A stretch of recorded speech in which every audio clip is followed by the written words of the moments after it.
Hola, ¿qué tal? ¿Cómo están? Muy buenas noches a todos los que nos ven en las plataformas de la izquierda Diario Perú y el Movimiento Mariateísta. El día de hoy vamos a tocar un tema muy interesante que es la Tercera Internacional. Para esto contamos con la presencia de Ricardo y de Carla para poder comentar un poco sobre uno de los procesos, uno de los hechos políticos más importantes que se dio en el siglo XX, que fue la conformación de una organización internacional que tenía la perspectiva de retomar en sus manos la tradición que había llevado adelante Marx y Engels. Carlita, ¿qué tal? ¿Cómo estás? ¿Qué nos puedes comentar un poco sobre el contexto histórico de cómo se da esto y tus primeras palabras, por favor? Buenas noches a todos los amigos, amigas que se conectan en esta plataforma y bueno, siguen, ¿no? Aquí en nuestro programa. Estas semanas estamos tocando temas muy interesantes como el día de hoy. Estamos tratando acerca de los 105 años de la fundación de la Tercera Internacional y bueno, pues comentarles un poco cómo nace, de dónde sale, por qué surge la Tercera Internacional, ¿no? Sabiendo que ya aunque parezca gracioso y redundante, había una primera, una segunda, ¿por qué una tercera, no? Entonces, yo creo que eso deberíamos un poquito contarlo, a ver, para nuestros amigos que nos siguen y también para los que están interesados en estos temas, ¿no? Bueno, la Tercera Internacional nace de la ruptura de la Segunda Internacional, como ustedes sabrán, también conocida como la Internacional Socialista, ¿no? Recordemos que la Segunda Internacional había sido fundada en el año 1889 y Engels participó de su fundación. Esta organización internacional había crecido enormemente en el periodo antes de la Primera Guerra Mundial. Este crecimiento se dio de un periodo de grandes luchas por el salario, las 8 horas, sobre todo por el tema más reivindicativo de ese momento, ¿no? De los obreros, de las obreras, de los sindicatos, ¿no? Lo cual permitió el crecimiento electoral parlamentario de diferentes partidos socialistas que habían en esa época en las Europas, como dice ahora, ¿no? Contradictoriamente también ese crecimiento de los partidos socialistas europeos llevó a la formación de una burocracia muy grande, ¿no? De diputados, dirigentes, sindicales. Y este sector que se fue burocratizando, que se fue en cierto modo tomando un tonito un poco más pequeño burgués, por decirlo así, abandonó la lucha por la revolución socialista y comenzó a creer en la posibilidad de reformar el sistema capitalista, es decir, convivir con el capitalismo, ¿no? Humanizarlo un poco, de repente arrancarle alguna que otra reivindicación, pero no zafarnos de ella, ¿no? Y bueno, y comenzó a creer, ¿no? En esa posibilidad de reformar el sistema capitalista, es decir, que no había necesidad de tomar el poder, sino que en su lógica, desde el Parlamento, podremos llegar a un socialismo. Esa era su lógica de ese pequeño sector que se fue formando, ¿no? Cuando estalló la Primera Guerra Mundial en el año 1914, las direcciones nacionales de los partidos socialistas apoyaron a la burguesía de los respectivos países. Esto también llevó a tremendas traiciones a lo que era el pensamiento marxista, ¿no? Que tuvo como consecuencia la disolución de la Segunda Internacional. Es por eso que se rompe la Segunda Internacional. No obstante, se había formado dentro de la Internacional un ala izquierda revolucionaria, ¿no? Si bien, claro, la Segunda Internacional había sido formada y deformada también por los sectores más electoreros, había habido un pequeño sector que se consideraba todavía revolucionario, ¿no? De esa Segunda Internacional. Y esas, bueno, lo formaron o fueron parte de estos dirigentes del Partido Socialista Demócrata Alemán, Rosa Luxemburgo, Karl Liebknecht, el apellido, así como también Lenin y Trotsky, ¿no? Esta ala izquierda, más revolucionario que quedó después de la ruptura de la Segunda Internacional, luchó durante años contra esa tendencia burocrática, ¿no? Y dentro de ello también criticó mucho al reformismo, y luego de la Segunda Guerra Mundial, en el año 1914, tomó una posición clara, ¿no? Este sector más revolucionario tomó toda esa ruptura, todo lo que había pasado, todas esas contradicciones que habían habido con los dirigentes socialdemócratas, y hicieron un llamado donde también formaron la Tercera Internacional, ¿no? Esto fue reforzado en la toma de poder por los bolcheviques en el octubre de 1917, consolidando y facilitando la tarea de construir una dirección internacional revolucionaria, ¿no? Eso es un poco el contexto de lo que fue el nacimiento de la Tercera Internacional, ¿no? ¿Perdón? Interesante, Carla, porque marca el escenario de que evidentemente una organización internacional se fue burocratizando, como tú bien dices, y empezó a poner en mesa a defender el programa de defensa del Estado burgués, ¿no? Y como bien tú colocas, que habían dirigentes como Rosa Luxemburgo y otros alemanes que ponían en pie la posibilidad de que se retome lo que había establecido el manifiesto comunista, ¿no? No sé, tal vez, Ricardo, algo para el tema del contexto histórico.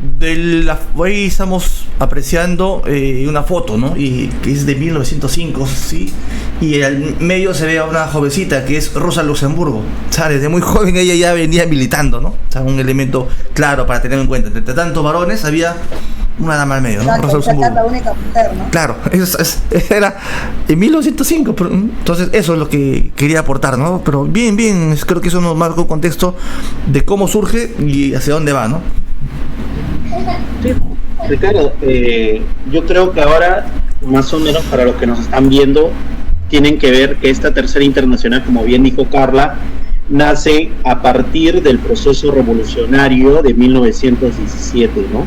En la cual Rusia tiene unas constantes luchas, y durante los fines del año del 17 empieza a conformarse lo que se llama el poder soviético. ¿Y qué es el poder soviético? Un poco lo que expresaba Marx y Engels en el manifiesto comunista: la democracia de la clase proletaria hecha un nuevo Estado. Y este nuevo Estado empezaba a desplazar y buscaba destruir el Estado burgués. ¿Y qué implicaba esto? Que un conjunto de juntas o espacios de debate empezaban a tener democracia directa para poder tomar las decisiones del conjunto de la población, ¿no? Evidentemente los debates se revestían en este espacio de la revolución. El proceso revolucionario tuvo una confrontación directa con la burguesía. Esta burguesía buscó aliados internacionales. De la misma forma, la revolución entendía que no podía enclaustrarse en un solo país. Entonces buscó ciertos lazos con las organizaciones que también veían este problema, ¿no? Que era una cosa que, como ya bien había retratado Carla, habían dejado de lado en la Segunda Internacional, Kautsky y otros que teorizaban sobre la imposibilidad de llevar adelante una revolución mundial, y que más bien deberíamos buscar caminos democráticos en los cuales se podía disputar el Estado burgués, o sea, el gobierno del Estado burgués, para llevar adelante cambios trascendentales. Eso es lo que proponía Kautsky. En ese marco nace una propuesta de organización a partir de este cambio revolucionario que se había dado en Rusia y en diferentes naciones que se encontraban a su alrededor, ¿no? Que a partir del poder soviético, que vuelvo a repetir que es la democracia del proletariado, se pueda instaurar una nueva forma de organización internacional que lleve adelante o retome el programa del manifiesto comunista que había llevado adelante Marx y Engels, y que en el anterior programa, si lo pueden ver, hemos tocado, ¿no? Pero hay un tema aquí. Sucede que el conjunto de las fronteras de lo que era Rusia o la Unión de Repúblicas Socialistas empezaba a estar bloqueada por la burguesía. Y entonces, al primer encuentro del Internacional Comunista, los que participaron fueron aquellas personas extranjeras que se encontraban ya viendo lo que sucedía en Rusia, viendo las experiencias de transformaciones sociales que se venían dando, los debates trascendentales en el campo de la educación, en el campo de la industrialización, que evidentemente se marcaban por una guerra civil. Porque si bien es cierto, habían logrado estructurar un nuevo Estado, la burguesía buscaba retomar de cualquier forma el poder. Y para esto, ese Estado decrépito burgués enlistaba una gran cantidad de ejércitos, no solamente de Rusia, sino del conjunto de Europa y de otras burguesías a nivel internacional, el intento de retomar y destruir la revolución. Entonces hubo un conflicto armado que, como siempre sucede cuando hay una lucha de clases, se marcó con mucha virulencia, con mucha fuerza, y esto no permitió que el primer congreso de la Internacional Comunista, que tuvo como manifiesto el retomar las ideas que habían expresado Marx y Engels en el manifiesto comunista, tuvo este tipo de encuentro, ¿no? Fueron muy pocos los que llegaron a este encuentro y fueron detenidos otros en las fronteras por parte de los ejércitos burgueses que se encontraban ahí para poder atacar directamente a la revolución. Pero ¿qué es lo que hacen en este primer congreso? Este primer congreso rompe diametralmente con la Segunda Internacional, con esas ideas que ya Carla nos había comentado. Pone en pie la posibilidad de establecer un organismo internacional muy parecido a lo que fue la Primera Internacional y luchar por una revolución global, por una revolución mundial. La posibilidad de que el conjunto de la clase proletaria a escala mundial pueda conquistar el poder, pueda volverse democracia en sí misma. En el segundo encuentro ya hay una mayor participación, pero para esto habían sucedido algunos hechos que hace poco Atilio Borón había colocado en una supuesta carta, ¿no? ¿Qué había sucedido en Alemania? Un gobierno socialdemócrata había recibido un golpe de Estado, y entonces en este espacio hay un conjunto de la clase proletaria que empieza a autoorganizarse, empieza a llevar espacios de autoorganización de milicias para confrontar a la ofensiva de derecha. El conjunto del proletariado empieza a luchar, y para esto empiezan a hacer organismos de defensa del proletariado frente a esta actitud de represión de parte de la derecha alemana. Esto fue dando un marco empírico, un marco de experiencia para poder constituir uno de los principales elementos que va tomando la Tercera Internacional, que es la tesis, el elemento teórico del Frente Único. ¿Y qué implicaba el Frente Único?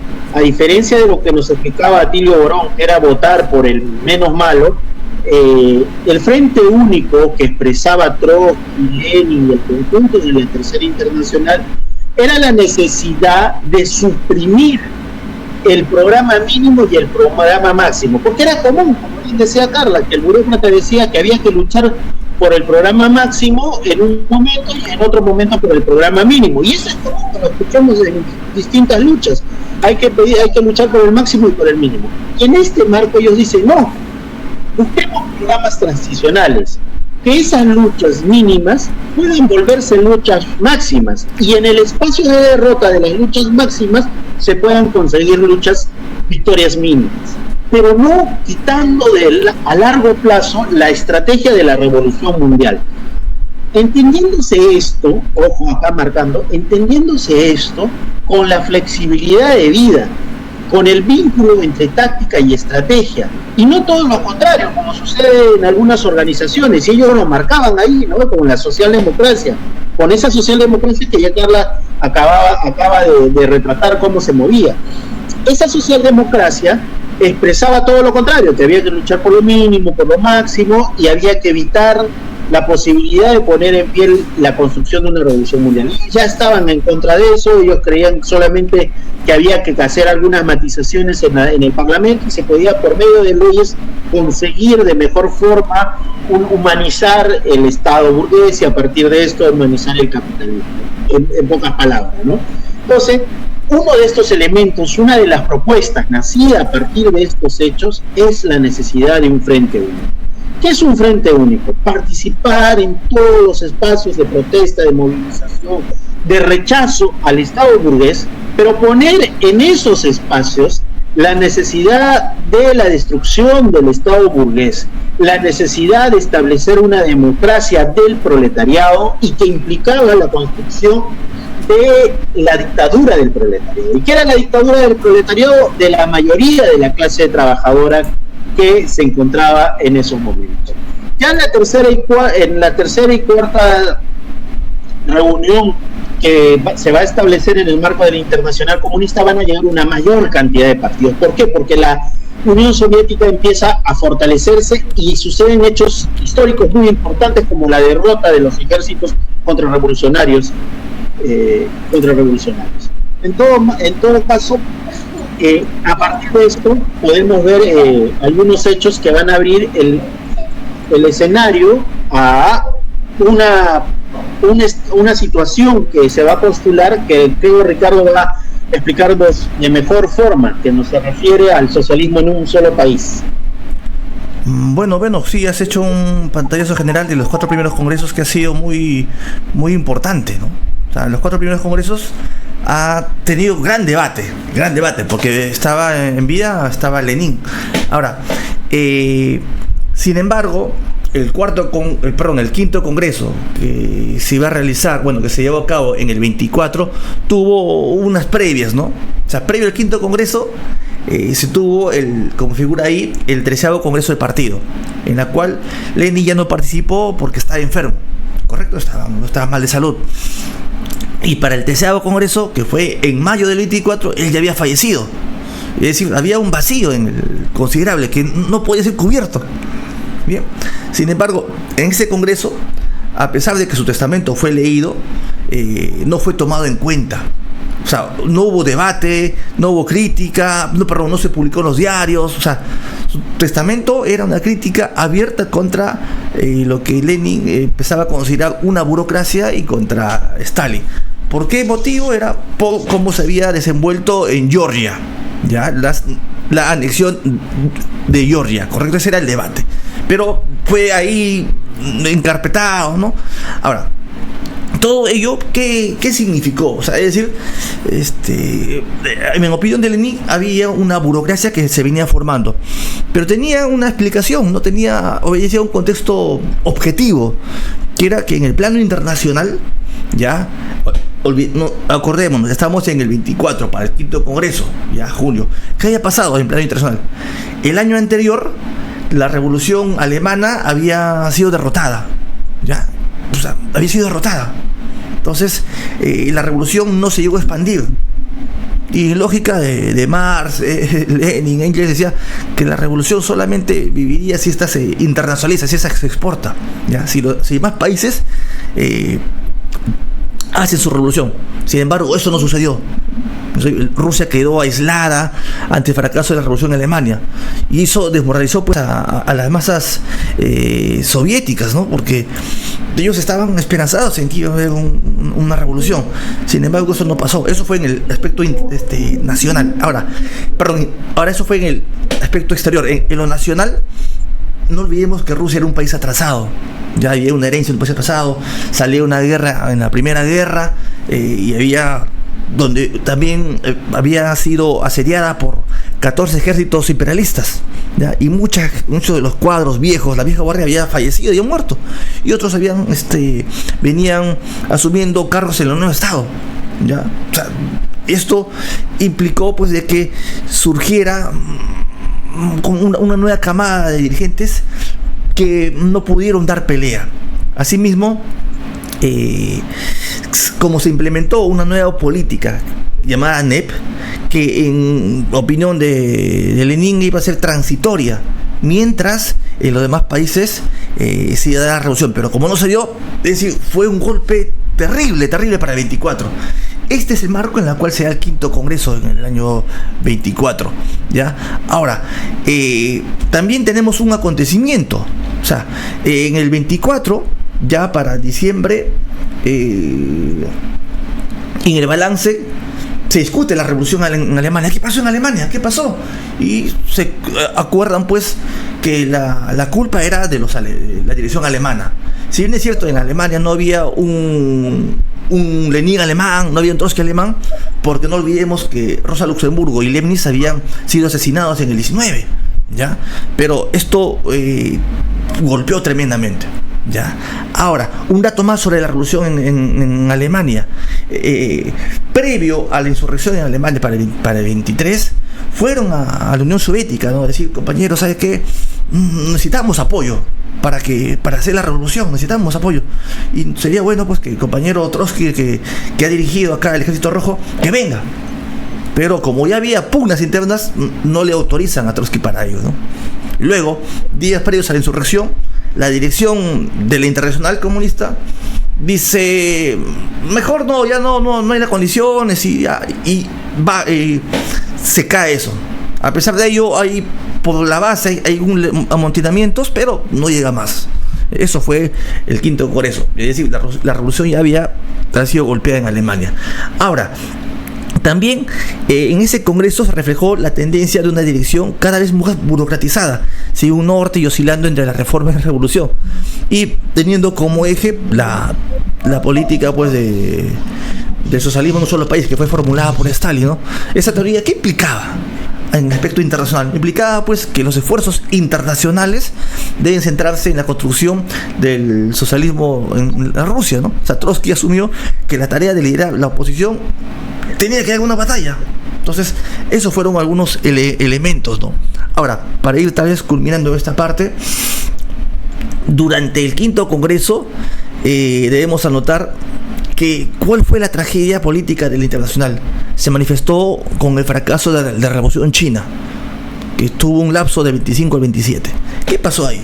O sea, la táctica de los bolcheviques durante los primeros congresos, ¿ya?, era, como tú decías, Víctor, el frente único, ¿ya? Y la dirección soviética, ¿cuál era la línea que le dio al Partido Comunista Chino?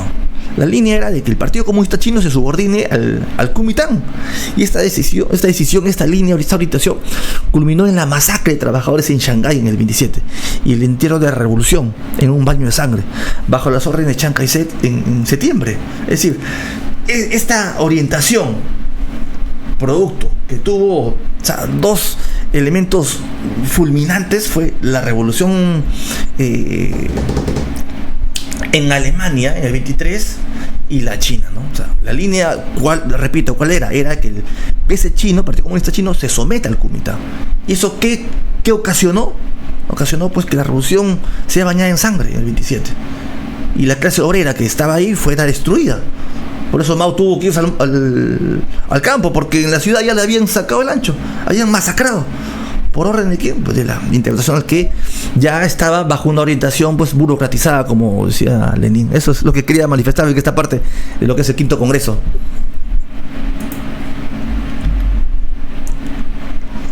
Víctor, no te escuchamos. Acá ya marcas un poco lo que venía sucediendo, disculpen por el audio.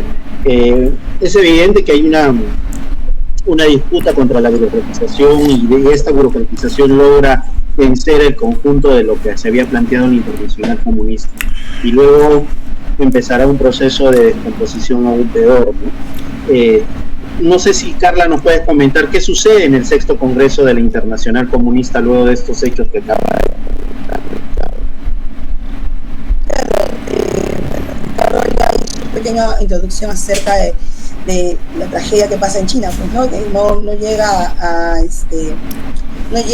a buen puerto el tema de la revolución, y este congreso, el sexto congreso que se da en 1928, pues, aprueba todo lo actuado en China, es decir, que la capitulación al Kuomintang que llevó a la derrota de la revolución china, ¿no? Como mencionó también Ricardo. Luego también señalan, ¿no?, que aparece el planteo de los tres periodos, creo le dicen, el primero en 1917 a 1923, donde se agudiza la crisis revolucionaria. Luego viene el segundo periodo, en 1924 a 1928, donde se estabiliza o toma mucho más fuerza el capitalismo, ¿no? Y luego viene un tercer punto que se abre más o menos en el año 1928, y es el periodo de la crisis general que genera el capitalismo, ¿no? Que lleva inevitablemente a la revolución. De ahí surge el capitalismo, de ahí surge el llamado ultraizquierdismo del tercer periodo, ¿no? Según esa definición, la situación mundial había entrado a un periodo de la ofensiva revolucionaria. Esa interpretación mecánica de la realidad en este debate que se dio internacional lleva a una línea ultraizquierdista en todos los países. En ese momento la Tercera Internacional decía que el socialismo, la socialdemocracia alemana era otra cara del fascismo, y la llamaban el socialfascismo, ¿no? Había empezado ya todo diferentes periodos, creo, y dentro de ese espacio se viene el tema de la Alemania, ¿no? Empieza justamente a tomar una tonalidad distinta, empieza a lo que conocemos ya en historia, el tema del fascismo, ¿no? También un poco recalcar lo que pasaba en Alemania en 1929, ¿no? Había una crisis económica, se da la gran depresión, que le siguió y afectó al país con una fuerza devastadora, arrojando a 6 millones de trabajadores al desempleo. Al mismo tiempo, la crisis arruinó a los pequeños comerciantes y agricultores. El ajuste fiscal hecho por el gobierno llevó al despido de miles de empleados.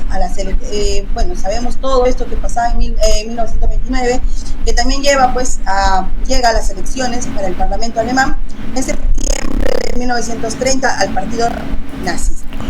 Deja de ser un partido chico, pasa de 800.000 votos en 1928 a ser el tercer mayor partido, conquistando 6,5 millones de votos, ¿no?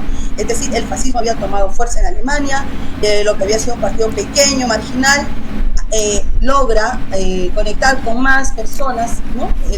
El nazismo empieza pues a ser parte de toda la Alemania, ¿no? Y donde se convierte siendo un partido así total, fascista, facho y todo lo demás, ser la tercera fuerza política, ¿no? En Alemania.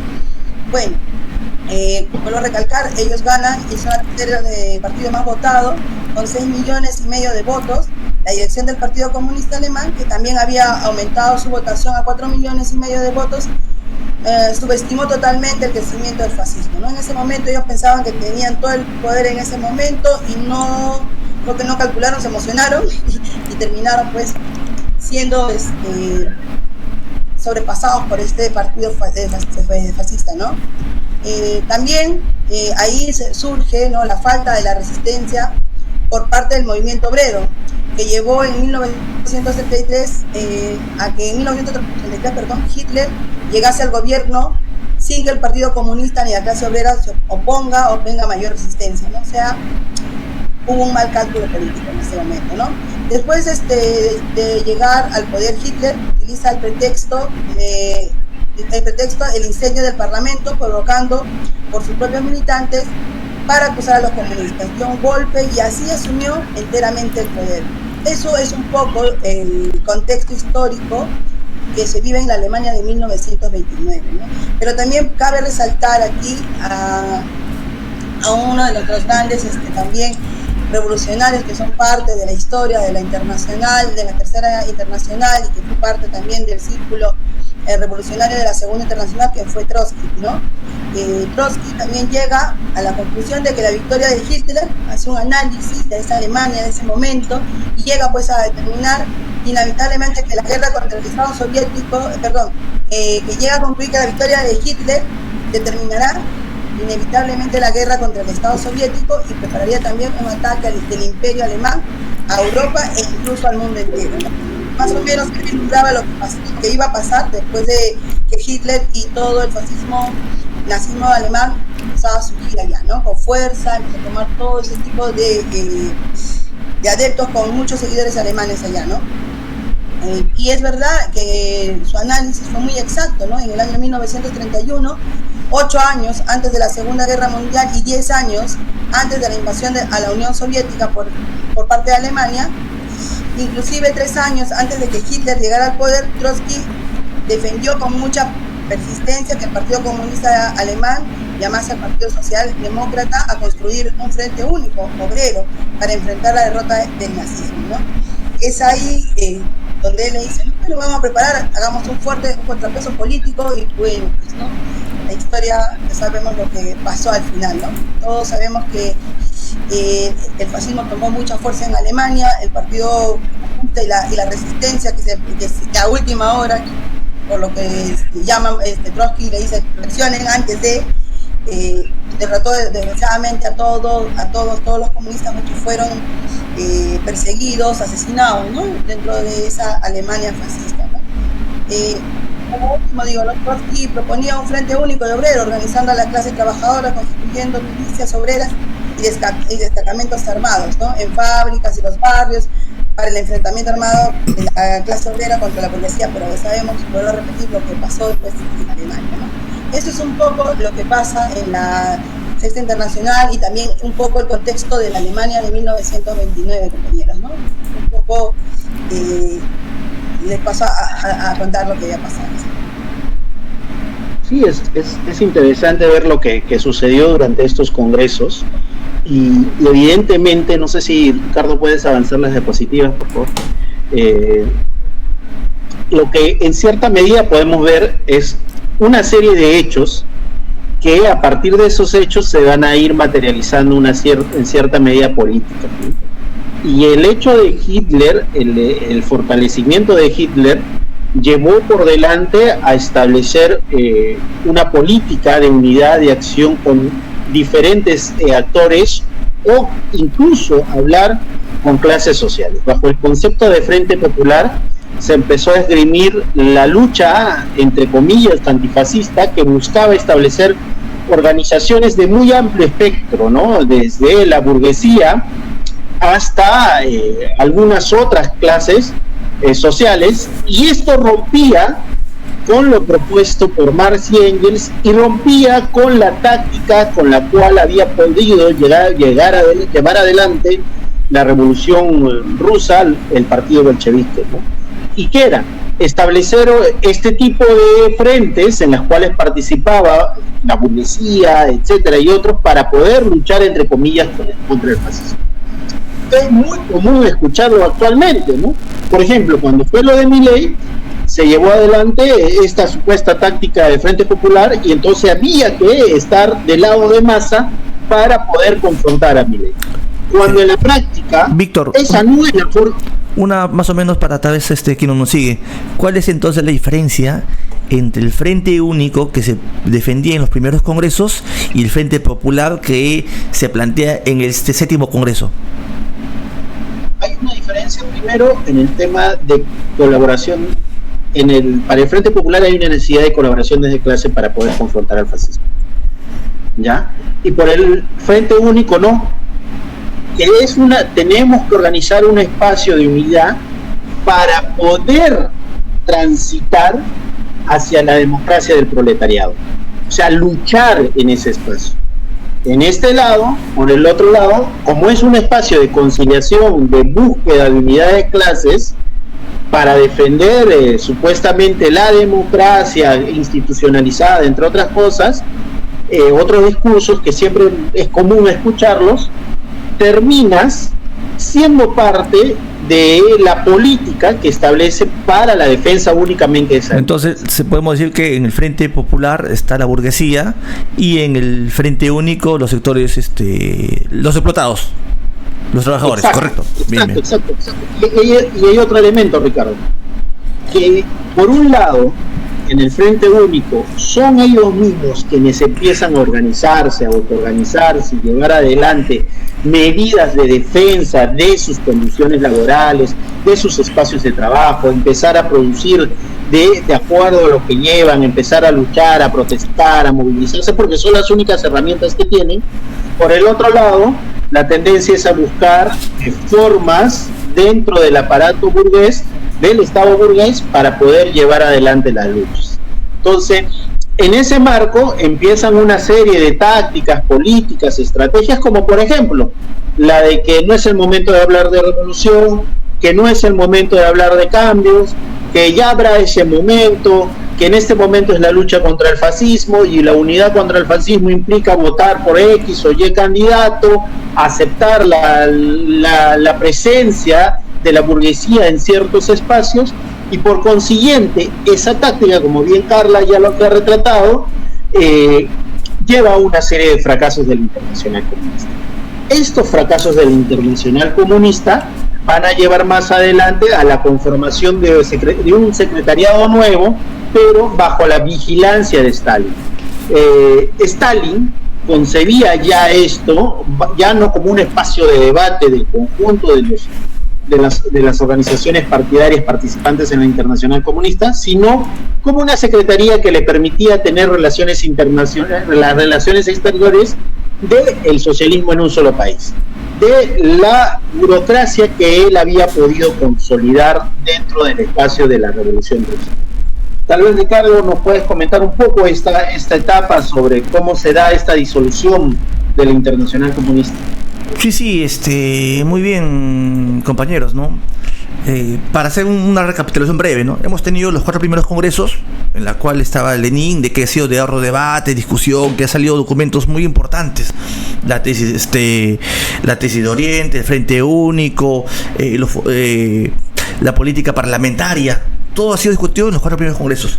Luego, como la suerte del Partido Comunista y de la Rusia estaba atada a la Revolución Mundial, y esta, al no producirse, tuvo pues limitaciones. Entonces, ¿cómo justificar la realidad? Entonces se empezó a construir pues la idea de que es posible construir el socialismo en un solo país sin necesidad de que se den las revoluciones. O sea, una tesis totalmente antimarxista, pero se empezó a decir, ¿no? Y teóricos empezaron a fundamentar. O sea, ahora tenemos el 5º Congreso, en el cual esto se expone la política de socialismo en un solo país, con los errores terribles, ¿no? De China, la Revolución China y la Revolución Alemana. El 6º, como han mencionado, del tercer periodo, del ultraizquierdismo. Las consecuencias: Hitler llegó al poder sin disparar ni una sola bala. Y como tú has manifestado, el 7º Congreso, de una línea totalmente ultraizquierdista. En el Congreso anterior, a una línea a la derecha, del Frente Popular, que era alianza con la burguesía. O sea, todos estos elementos zigzagueantes han llevado pues a una línea ya que llegue pues gateando. Entonces, ¿y por qué se disuelve? O sea, primero, no olvidemos de que Stalin firmó un pacto con Hitler en el 39, ¿no? De que no se iban a agredir. Es decir, su línea era esa, ¿no? Ya Hitler, tú ganaste, ya aquí firmó un pacto, ¿no? O sea, tenía ahora, sin embargo, la decisión fue a raíz de la Segunda Guerra Mundial, en un contexto en que la Unión Soviética, o sea, Rusia, buscaba fortalecer alianza con los partidos capitalistas. O sea, porque la línea era otra, pues la línea era pues de que nosotros no hay necesidad de que haya revolución más país, ¿para qué? Si en Rusia ya estamos al 90% del socialismo. Esa es su línea y está en sus documentos. Entonces, por eso, ahí en la foto aparece Churchill, a pedido de Churchill, quien era en la Segunda Guerra Mundial el primer ministro británico, ya para marzo del 43. ¿Qué sucede? Se le piden a Stalin, pues, oye, ¿tú vas a hacer la revolución o no? No se hace una revolución, tranquilo nomás. Entonces, a pedido de los países imperialistas, Stalin disuelve la Internacional Comunista, la disuelven. O sea, y de esta manera, ¿cuál es el mensaje a la clase obrera trabajadora? ¿Cuál es el mensaje? Que no va a haber revolución mundial. ¿Qué más mensaje puede haber? O sea, esa es una línea que es, en mi opinión, la cereza en la torta de distintos congresos zigzagueantes a partir del 5º, ¿no? Distintos congresos zigzagueantes. Y como también otro elemento para ir cerrando esta parte, ¿qué podemos decir? Que la mayoría de fundadores de la Internacional Comunista, que en su momento fundaron esta Tercera Internacional, fueron asesinados por orden pues de la dirección. Fueron asesinados. Por ejemplo, Zinoviev y Bujarin, Zinoviev, que presidía el 5º Congreso, fue asesinado en las purgas. Bujarin, que presidió el 6º Congreso, fue asesinado. Fueron fusilados. Otros también que habían fundado Radek también murió en la cárcel. Otros como delegados alemanes, había un suizo Platén también, que en un momento fueron asesinados. Rabowski y muchos otros más fueron así. O sea, porque fueron críticos a la línea que se venía dando en la URSS. El mismo Trotsky. A Trotsky en el 25 lo sacan de los cargos. En el 27, porque él ya había criticado el desenlace de la Revolución China, critica y lo votan. Lo sacan del partido. A los 10 años, en el 1927, cuando se celebran 10 años de la Revolución rusa, previo al Congreso, ¿qué sucede? Él empieza con quienes en ese momento se llamaban oposición izquierda, empiezan a volantear el testamento de Lenin, que hasta el momento era oculto, empieza a volantear. Son arrestados y expulsados. Y a raíz de ello empieza pues una serie de purgas, ¿no? O sea, esto es lo que venía pasando. O sea, algo que Lenin había manifestaron ya su testamento para el 13º Congreso. Creo que esto es de alguna manera un mensaje, ¿no? Todos, cuando tratamos el manifiesto comunista, entendíamos, hace el programa anterior, de que la revolución solamente se podía dar si esta es de carácter mundial. No puede haber, así como no puede haber capitalismo en un solo país, no puede haber socialismo en un solo país. Y esto implicaba pues que construir una herramienta internacional que se juegue por la revolución. Y bueno, tiene que ver, eso tiene que vaya de la mano con expandir la revolución. Eso es lo que no sé, yo dejo la pelota ahí, Víctor, Carla. Carla, ¿sabes tus palabras finales ya para irse rápido?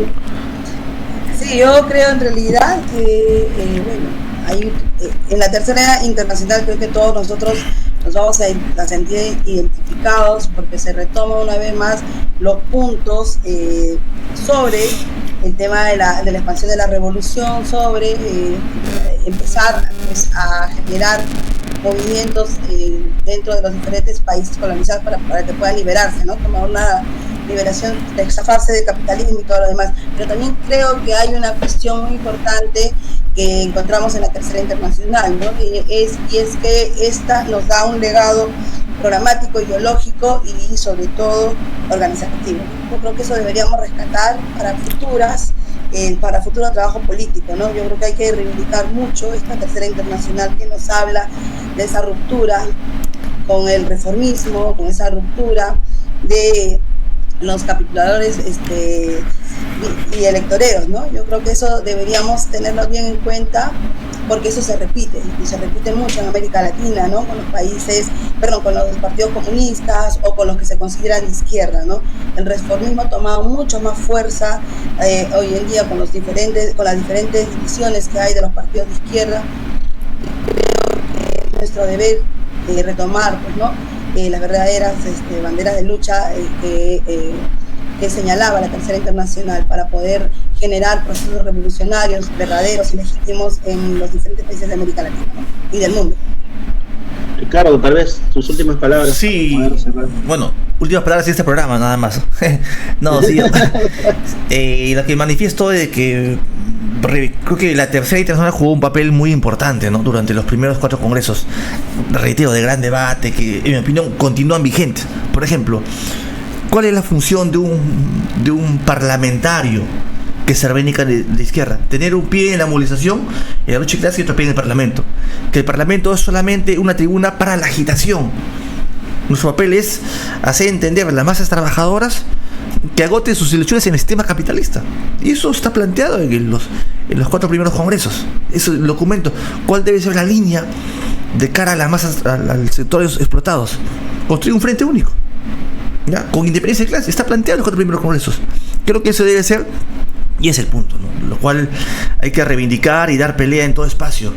Y también esto, sin embargo, entender de que Rusia o la Unión Soviética obedecía a hechos objetivos, reitero. Uno, que la revolución no se pudo consolidar en otros países como en Alemania, China en ese momento, no se pudo consolidar. Entonces la Rusia estaba cercada económicamente, ¿ya? Es un hecho en el plano internacional y nacional que muchos de los cuadros, la vieja guardia había fallecido en la guerra civil, entonces tenía un problema interno. Y mientras la revolución no se produce en otros países, su vida va a depender de lo que pase en demás países. Eso que nos debe de dar una reflexión en la realidad. No te digo que hoy te va a hacer la revolución en Perú mañana, no, pero que tenemos que tener tener como eje que en tanto no se produzca una corriente de carácter internacional y no construyamos una herramienta de carácter internacional, una organización, poco o nada haremos el capitalismo. Ya, eso es un hecho objetivo, ya que está demostrado. La tercera internacional nos ha demostrado con estos avatares cuál es el camino, qué hay que hacer y qué no hay que hacer. Entonces creo que es eso, ¿no? Y entender también, Víctor, antes que se me vaya, de que han habido también intentos, ¿no?, de construir organizaciones internacionales. En la actualidad también hay un montón, ¿no? De todo tipo. Hay foro de Sao Paulo, cumbre de tantos lugares, ¿no? Pero entender de que mientras no planteemos una discusión, una crítica seria del capitalismo, no va a haber mayor esfuerzo. Y lo que va a venir va a ser salidas por la derecha. Cierro también con esto. ¿Por qué la gente en Alemania opta por Hitler? Porque había una crisis, en el 29 había una crisis. Millones y millones estaban desempleados. La gente quiere una salida. Si en ese momento, si el Partido Comunista no le da una salida que no le dio, la gente va a buscar una crisis, una salida, si no es por la izquierda o por la derecha. Eso es lo que pasa en la realidad. La gente quiere salidas.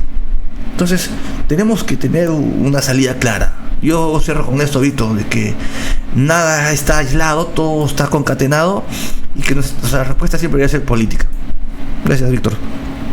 Nada, creo que primeramente a todos los que nos han estado viendo el día de hoy, los invitamos a que puedan buscar en internet los documentos comunistas, algunos como Trotsky decían que fue una escuela de la estrategia, cuyos debates a largo plazo y principalmente a escala planetaria que se plantearon en este espacio, y además se sumaba a eso la posibilidad de conocer un poco de cómo la clase obrera, el conjunto del proletariado y sus organizaciones revolucionarias empezaban a discutir la posibilidad de construir una nueva sociedad a partir de una democracia del proletariado, que era la dictadura del proletariado, la imposición de las mayorías sobre las minorías. Es en un primer término. Revisen los documentos, búsquenlos en internet, la Tercera Internacional, los 4 congresos, son debates muy interesantes en un marco en el cual la guerra dio como pie la posibilidad de construir experiencias como repúblicas de corte soviético en el sur de Alemania, intentos en diferentes partes del mundo por el conjunto de la clase trabajadora tratar de conquistar el poder.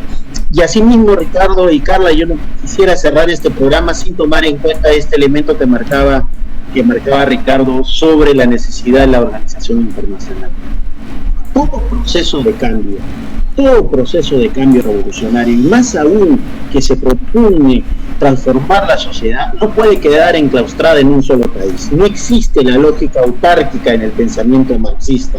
La lógica autárquica sí puede ser reivindicada para los que creen en la transferencia por importaciones, el desarrollo por importaciones, o en aquellos que buscan su burguesía nacional para poder llevar adelante su programa. Tal vez en ellos sí puedes encontrar lógicas autárquicas, pero en el marxismo no existe esa lógica autárquica. Hay una necesidad de una lucha a escala global, y esa necesidad de una lucha a escala global también te lleva a luchas regionales. Por eso que Mariátegui, y hay mucho de este sector reformista, socialista burgués, como le suele llamar Ricardo, que hablan mucho de Mariátegui. Es más, se van a la casa Mariátegui con el letrero, con la placa de Fujimori, que no les da asco, porque la tienen la placa de Fujimori ahí, porque apoyaron a Fujimori en el 90, y evidentemente no les da asco entrar a un espacio así, y van a esa casa Mariátegui y se toman las fotos. Mariátegui no planteaba en ningún momento ninguna de las muchas tesis que se dicen en esa casa Mariátegui. Mariátegui claramente decía que en nuestro país la única forma de conquistar el socialismo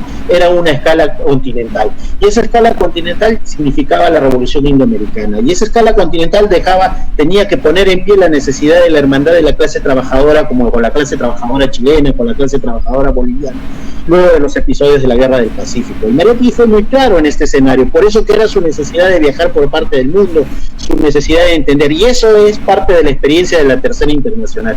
Ya, bueno, algunos autores han escrito sobre cómo Mariátegui veía la Tercera Internacional y cómo vio la política estalinista como bien Ricardo y como bien Carla nos ha puesto acá, nos ha expuesto, del socialismo en un solo país, mostraba ya un escenario de fracaso. El fracaso de ese proceso revolucionario en ciertas medidas se dio por el proceso de burocratización, por el proceso del Frente Popular, que implicaba la conciliación de clases, y que más adelante veremos cómo era más fácil conseguir llegar a la luna que conseguir un pedazo de pan en la Unión Soviética. ¿Por qué? Porque la burocracia tenía la necesidad de mantener ese tipo de desigualdades. De la misma forma, como sus remedios lo hemos podido ver en diferentes partes del continente, ahora en Venezuela, donde una burocracia trata de buscar su burguesía nacional y está feliz tal vez con Ruperti, o como también lo hemos visto en Ecuador con Correa y el conjunto de los grupos lumpenburgueses que los trató de legalizar, o como también lo hemos visto hace poco con Evo, que ahora está luchando con su propia organización partidaria y contra esa propia burguesía que él ha conformado. En fin, creo que hay una necesidad de retomar esta discusión de la Tercera Internacional y estamos abiertos a los comentarios. No se olviden de suscribirse a nuestras cuentas de redes sociales, que pueden vernos en TikTok, YouTube, Facebook, Instagram y en cualquier otra. Bueno, nos vemos hasta la próxima. Gracias, Ricardo. Gracias, Carlita. Chao, chao.